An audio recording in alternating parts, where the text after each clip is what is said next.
السلام علیکم. د آزادی رادیو د خبري ټولګي ته مو زه عصمت ساروان هرکلی کوم.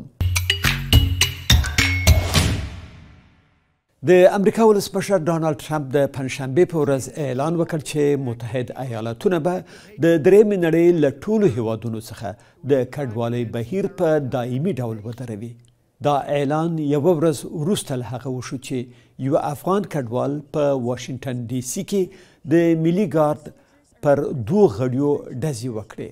ټرمپ په ټولنیزو رسنیو کې لیکلي چې له درېیمې نړۍ څخه مهاجرت باید ودرول شي او د میلیونونو هغو ناقانونه داخل شویو کسانو بهیر پای ته ورسیږي چې د ده په وینا مخکینی ولسمشر جو بایډن اجازه ورکړې وه او همداراز هر څوک چې د هیواد لپاره خالصه ګټه نه لري او یا د دې وطن د مینې وړتیا نه لري وایستل شي.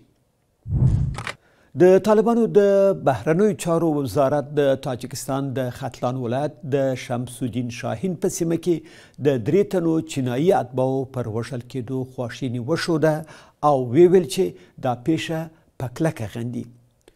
د طالبانو د بندونو چارو وزارت نن په یوه خبرپاڼه کې بې له دې چې د کوم هیواد یا ډلې نوم واخلي ویلي چې د دوی د اړوندو ارګانونو د لومړنیو ارزونو او معلوماتو پر اساس په دې پیښه کې هغه کړی لاس لري چې په سیمه کې د ګډوډۍ، بېثباتۍ او د هیوادونو ترمنځ د بې باورۍ د رامنځته کولو لپاره هڅې کوي.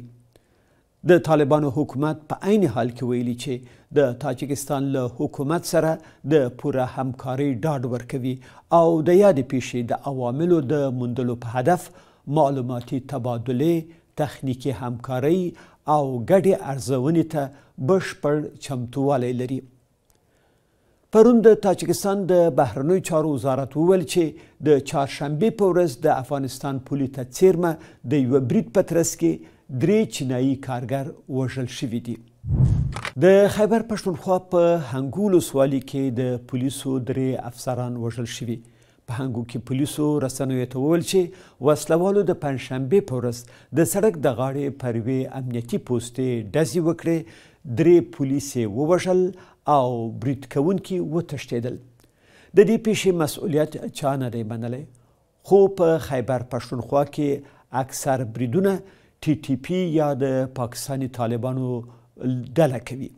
اسلام آباد افغان طالبان تورنوي چې د TTP ملاتړ کوي. افغان طالبان بیا دا تور ردوي.